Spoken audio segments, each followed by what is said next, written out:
Mari kita berdoa. Bapa kami di syurga, kami ucap syukur untuk waktu yang begitu indah sekali kami dapat memuji dan menyembah-Mu dan juga mendengar firman-Mu buat waktu ini.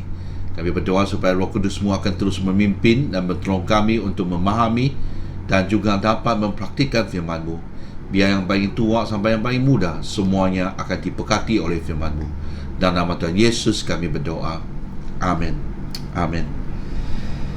Kita telah sampai ke buku Ulangan ke pasal yang ke-23 ayat 9 hingga 13. Ini satu lagi fasa yang di mana kita melihat sekali lagi undang-undang ataupun peraturan-peraturan yang telah diletakkan, yang ditetapkan oleh Tuhan kepada semua orang Israel. Nah, waktu kita melihat semua undang-undang ini, mungkin kita tidak merasakan bahawa dia berkenan dengan kita hari ini. Dan mungkin juga seperti yang 2 minggu yang lalu, kita melihat perkara ataupun peristiwa yang berlaku, itu hampir mustahil ia akan berlaku dalam masyarakat ini. Tapi apapun, kita harus memahami prinsip di belakangnya. Apakah yang dipakainya prinsip itu kepada orang Israel? Kenapa undang-undang itu diwujudkan? Berhubung dengan apa yang kita ada hari ini, keadaan, situasi, kebudayaan yang kita ada. Macam mana kita mau mempraktikkan firman itu sampainya kita tidak melihat Alkitab. Kalau di Perjanjian Lama itu tidak berkenan. Semua berkenan kepada kita sebab itu firman Tuhan. Amin. Nah, tajuk hari ini adalah dengan kesopanan dan juga kesucian, ya. Ini salah satu perkara undang-undang yang telah ditetapkan kepada mereka yang melakukan ataupun pergi berperang di kemah askar ini. Apa yang harusnya mereka menjaga, dan khususnya ayat 9 hingga 13 telah ditetapkan atas perkaranya tentang kebersihan ataupun kesopanan, ya, di mana kita melihat bahawa pencemaran itu telah berlaku secara moral, secara penyembahan ataupun perayaan, dan juga secara semula jadi. Ini pencemaran yang terjadi dalam kemah askar itu yang akan menjejaskan mereka, khususnya kalau secara moral. Seperti ayat 9 katakan bahawa jangan lakukan perkara-perkara yang jahat, ya, sekala yang jahat, sebab mereka yang lakukan jahat, ia akan mempengaruhi dia secara batinnya, ya, sebab dia pasti akan rasa bersalah waktu iblis menuduh dia. Kalau seorang askar yang merasa salah, dia tidak dapat fokus dalam peperangan. Dia pun hilang keyakinan. Dia takut juga Allah akan mungkin menghukum dia dan sebagainya. Jadi itulah sebab apa yang berkenan, apa yang terjadi kepada secara fizikal, pastinya ia berhubung rapat dengan secara rohani, yang kita akan lihat sama-sama hari ini, di mana apakah pentingnya kesopanan ataupun kebersihan yang ada dan juga kesucian. Apakah hubungan di antara dua itu, yang sampai akhirnya kita lihat di ayat 14, ia memastikan bahawa kehadirat Tuhan yang menyertai jemaat ataupun masyarakat ataupun pasukan askar waktu itu, ya. Jadi kita akan lihat sama-sama. Perkara yang pertama adalah kebersihan diri. Di ayat pasal 23 ayat 9 hingga 11, ia mengatakan, apabila engkau maju dengan tenteramu melawan musuhmu, maka haruslah engkau menjaga diri terhadap segala yang jahat. Apabila ada di antara kamu orang laki-laki yang tidak tahir disebabkan oleh sesuatu yang terjadi atasnya pada malam hari, maka haruslah dia pergi ke luar kemah. Janganlah dia masuk ke dalam perkemahan. Kemudian menjelang senja haruslah dia mandi dengan air, dan pada waktu matahari terbenam dia boleh masuk kembali ke dalam perkemahan. Dua perkara. Satu adalah jauhkan diri daripada segala yang jahat, seperti yang saya jelaskan tadi. Jangan, Dan kedua adalah tentang ini. Dia adalah sesuatu terjadi atasnya pada malam hari. Kenapa dia bilang sesuatu? Ada penerjemahan mengatakan bahawa ini adalah di mana dia berlakunya sesuatu seperti yang dikatakan adalah tertumpah maninya, air maninya. Okey, ada juga sebab dia penterjemahan mengatakan bahawa mungkin dia kencing, dia tidak mau, dia mau buang air kecil, dia tidak mau lakukan, malas mau keluar sebab tandas mungkin di luar, sampainya dia terkencing dalam kemah. Jadi apapun, ini perkataan asal dari sini, sesuatu yang terjadi padanya pada malam hari ini adalah di mana dia tidak dapat mengawalnya. Sesuatu seperti tidak sengaja, apapun, dia mencemarkan atau mengkotorkan dirinya dan juga kemah. Jadi orang yang demikian, dia harus keluar dan cuci, dan malam baru dia kembali, untuk memastikan bahawa kebersihan dalam kemah itu. Dan Imamat pasal 15 ayat 1 hingga 3 mengatakan, Tuhan berfirman kepada Musa dan Harun, berbicaralah kepada orang Israel dan berkatakan kepada mereka, apabila aurat seorang laki-laki mengeluarkan lelehannya, maka najislah dia kerana lelehan itu. Beginilah kenajisannya berhubung dengan lelehannya itu, bila auratnya dia membiarkan lelehan itu mengalir, atau bila auratnya menahannya sehingga tidak mengeluarkan lelehan, maka itulah kenajisannya. Kalau kita lihat di fasa yang sama, Imamat pasal 15 ayat 16, dia mengkhususkan kepada laki-laki. Apabila seorang laki-laki tertumpah maninya, dia harus membasuh seluruh tubuhnya dengan air, dan dia menjadi najis sampai matahari terbenam. Seperti pakaian dan setiap kulit dan yang terkena tumpahan mani itu haruslah dicucikan dengan air dan menjadi najis sampai malam matahari terbenam. Juga lepas tu dia cakap tentang perempuan. Ini untuk memastikan kebersihan diri. Memang di rumah, kalau terjadinya seperti begini, mereka akan cuci sendiri, Tapi kalau di kemah, dia harus keluar dan cuci di luar kemah itu. Satu, untuk menjaga kebersihan untuk kemah itu. Kedua adalah untuk menutup ataupun mengelakkan kemaluan itu yang terjadi kepada orang itu. Nah, untuk hari ini saya rasa ia hampir tidak berkenan kepada masyarakat ini. Sebab apa yang terjadi mungkin secara sangat peribadi. Tapi apapun, kebersihan diri ini, kalau kita tidak memastikannya dengan baik, ia akan membawa satu kesan untuk seluruh masyarakat. Ibrani pasal 10 ayat 19 hingga 22. Jadi saudara-saudara, oleh darah Yesus kita sekarang penuh keberanian dapat masuk ke dalam tempat kudus, kerana dia telah membuka jalan yang baru yang hidup bagi kita melalui tabir, iaitu dirinya sendiri. Dan kita memberi seorang imam besar sebagai kepala rumah Allah. Kerana itu marilah kita menghadap Allah dengan hati yang tulus ikhlas dan keyakinan iman yang teguh. Oleh kerana hati kita telah dibersihkan oleh hati lunari yang jahat, dan tubuh kita telah dibasuh dengan air yang murni. Kau boleh lihat di sini bahawa ia memang sentiasa berhubung rapat adalah tubuh dengan rohani. Semuanya harus dicuci dengan bersih. Apakah kebersihan dalam itu? Ia akan menandakan satu di luar, kebersihan yang di luar, ia akan menandakan sesuatu, apakah hati ataupun roh di dalam situasi ataupun status keadaan roh dalam orang tu. Contohnya, waktu saya dijemput, waktu pelayanan di Tarakan, saya dijemput dalam mengikuti satu persekutuan doa. Jadi masuk gereja tu saya terkejut. Kenapa? Kereta sorong di sana, cangkul di sana, bau juga, kotor, bau, sampainya berabu. Waktu persekutuan doa itu lagi teruk lagi. Waktu pastor ataupun pendeta itu yang berdoa, anjingnya datang, 2 anjing, dia sayang anjingnya lagi sambil dia berdoa. Bagi saya tidak boleh terima. Adakah anda boleh terima?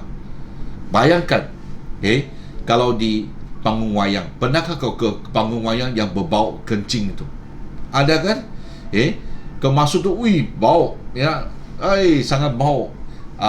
Memang murah tapi bau. Ya, kau duduk di tempat tu, kau pun dia tahu, apa yang kau sentuh tu di kerusi tu.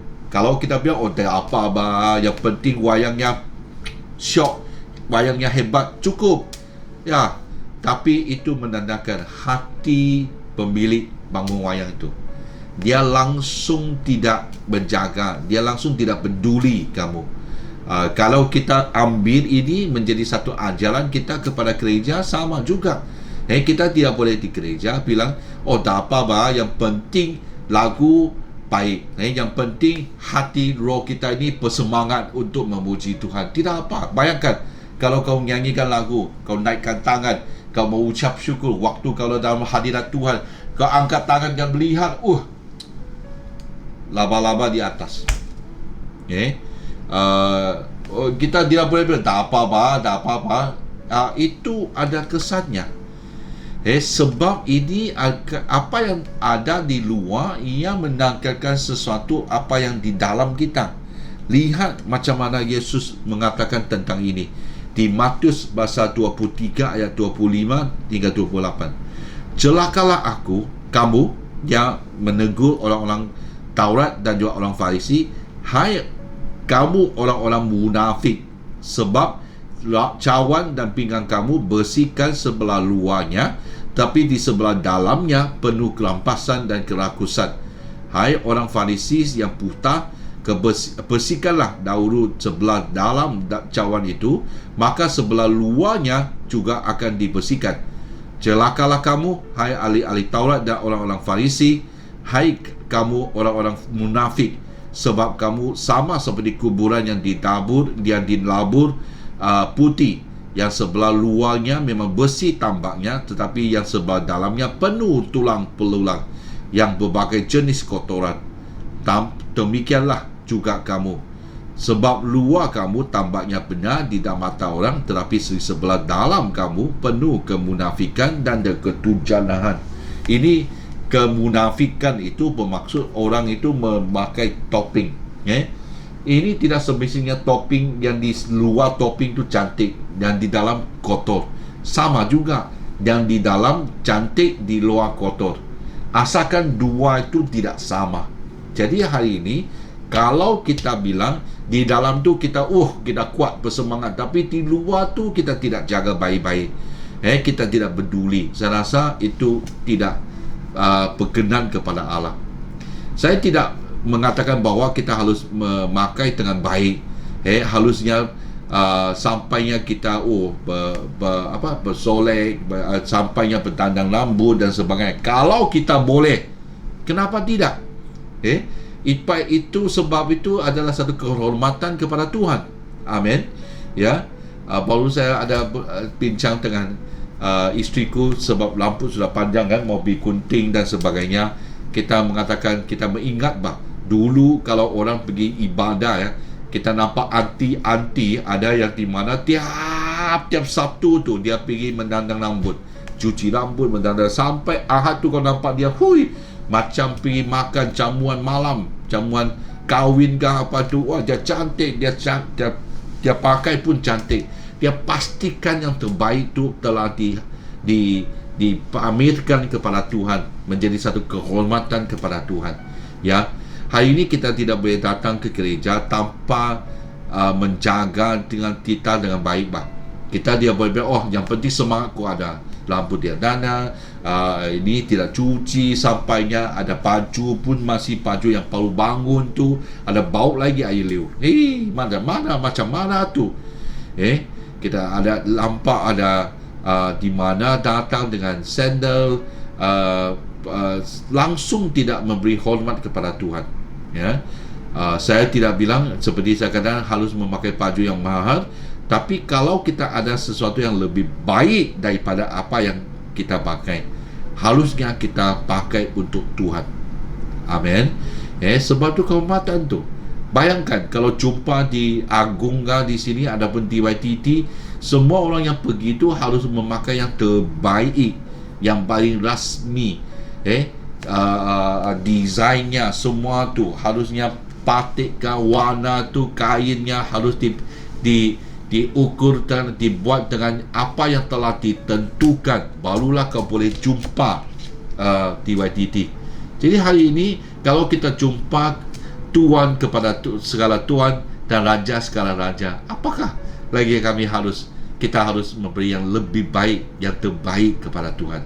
Amin. Ya. Jadi saya berharap kita belajar daripada sini, kebersihan diri itu ia akan memberi satu kesan kepada kerohanian kita. Amin. Kedua, kita akan lihat kesan rohani. Ulangan pasal 23 ayat 12. Di luar perkemahan itu haruslah ada bagimu suatu tempat ke mana engkau pergi untuk keadaan hajat. Di antara perlengkapanmu haruslah ada padamu skup kecil, dan apabila engkau congkok keadaan hajat, haruslah engkau mengali lubang dengan itu dan menimbuni kotoranmu. Sebab Tuhan Allahmu berjalan dari tengah-tengah perkemahanmu dan untuk melepaskan engkau dan menyerahkan musuhmu kepadamu. Sebab itu haruslah perkemahan itu kudus, supaya jangan dia melihat sesuatu yang tidak seronok di antaramu lalu berbalik daripadamu. Ya, sangat jelas. Hadirat Tuhan tu akan terjejas sebab dia lihat ada kotoran di antara kamu. Waktu saya berada di Yerusalem, kami ini dia tahu masuk tu ambil gambar, masuk gereja itu adapun baik Allah, ambil gambar dan sebagainya, walaupun tidak ada orang yang berjaga, mengawal ataupun pastor di sana, mereka semua sebab mereka ada satu kesopanan di sana. Mereka jaga kebersihannya. Kau lihat di dalam semua bersih, tidak ada yang tidak terjaga tu. Itulah sebab kalau sekarang kau lihat di gereja, walaupun dalam CMCO datang ibadah, masih kita potong rumput, masih kita bersihkan tandas, masih kita kadang-kadang harus masuk gereja untuk bersihkan gereja, untuk memastikan bahawa gereja dalam keadaan yang sentiasa, dalam keadaan yang bersih. Sebab kalau tidak, Allah berjalan di antara kita dan melihat yang sesuatu yang tidak seronok, dia akan tinggalkan kita. Ya, jadi jangan kita memandang rendah atas perkara ini, biar tak apalah. Ini sangat serius tu. Apa yang kita lakukan, ia akan membawa satu kesan rohani. Yesaya pasal 1 ayat 15 ayat 17. Apabila kamu menadahkan tanganmu untuk berdoa, aku akan memalingkan mukaku. Bahkan sekalipun kamu berkali-kali berdoa, aku tidak akan mendengarkannya. Sebab tanganmu penuh dengan darah. Basuhlah, bersihkanlah dirimu. Jauhkanlah perbuatanmu yang jahat dari depan mataku. Berhentilah berbuat jahat, belajarlah berbuat baik. Usahakanlah keadilan, kendalikanlah orang kejam. Belahlah hak anak-anak yatim. Perjuangkanlah perkara janta-janta. Ya, kau lihat di sini, walaupun kita berkali-kali berdoa, tapi kalau tangan kita penuh dengan darah dan adapun penuh dengan perbuatan jahat, Tuhan tidak mahu. Daud sendiri pun juga, dia tidak dapat membina bait Allah sebab tangannya penuh dengan darah. Tuhan mahu satu kesopanan, satu kebersihan di sana. Mazmur pasal 51 ayat 7, bersihkanlah aku daripada dosaku dengan hisop, maka aku menjadi tahir. Basuhlah aku, maka aku menjadi lebih putih dari salju. Amin.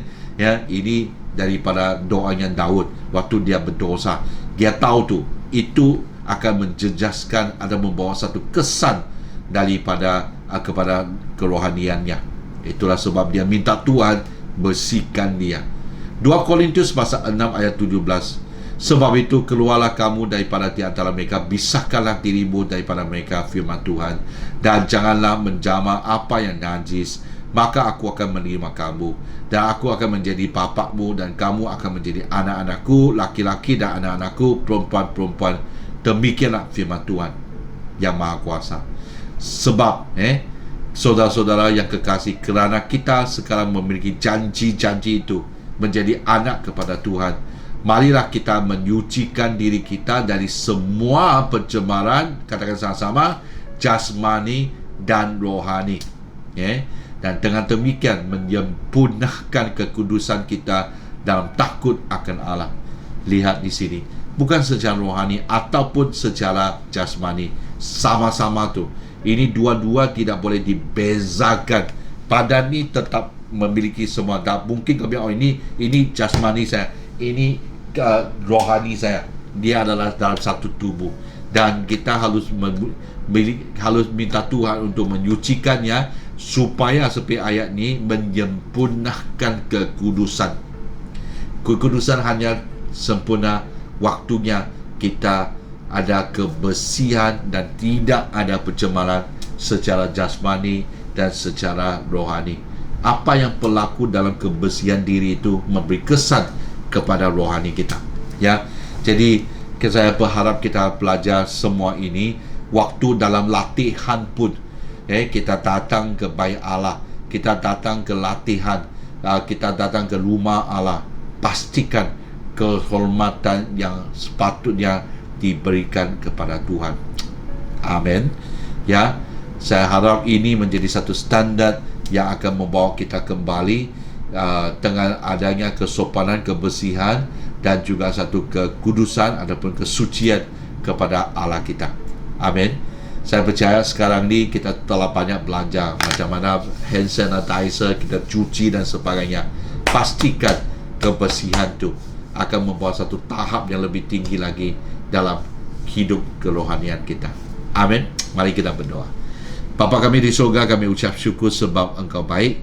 Firman-Mu yang sekali lagi meletakkan peraturan-peraturan yang dengan prinsipnya maunya kami, kalau kami melakukannya, taat kepadanya, kami akan diberkati.